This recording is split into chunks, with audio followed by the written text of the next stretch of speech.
Recognizes gentlewoman from North Carolina, Ms. Fox, for 5 minutes. Thank you, Mr. Speaker.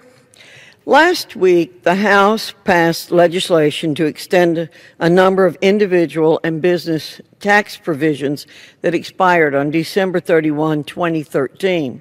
This legislation would reinstate the provisions retroactively and extend them through the end of 2014. As a former small business owner, I recognize the tremendous costs that federal policy can have on American businesses and believe the temporary extension of many of these tax breaks is necessary. However, I've long been a consistent and vocal supporter of simplifying the tax code and decreasing the tax burden of hardworking Americans. If you listen to the political discussion in our country very long, you will inevitably hear some liberal lawmakers repeat one of their favorite lines, that all of our country's budget problems would be solved if only we increased taxes. But our old friend across the pond, Mr. Churchill, once said, "A nation trying to tax itself into prosperity is like a man standing in a bucket trying to lift himself up by the handle." History has shown the truth of this statement.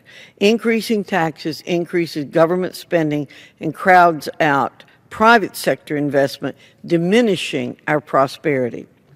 It is ridiculous that Americans labor an average 111 days just to make enough to pay the government before starting to keep what they earn for the year.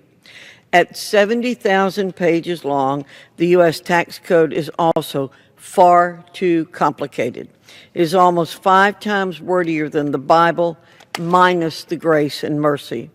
It's so complex and intimidating that the majority of Americans pay good money just to have someone else tell them how much the government is going to take from them. It is also important that we reduce the number of loopholes in the tax code, which is why I voted for the budget proposals introduced by Chairman Ryan since Republicans regained the majority in the House of Representatives in 2011. These path to prosperity budgets provide for comprehensive tax reform, close loopholes, and make our country more economically competitive. The simple truth is that the United States has the highest corporate tax rates in the developed world. Continuing to make it more expensive to do business in the U.S. than elsewhere in the world will not encourage companies to operate and keep jobs in this country. As we move forward with comprehensive tax reform in the 114th Congress, it is vital that we enact policies that strengthen and stabilize our economy, as well as give individuals and businesses long-term certainty. I yield back, Mr. Speaker.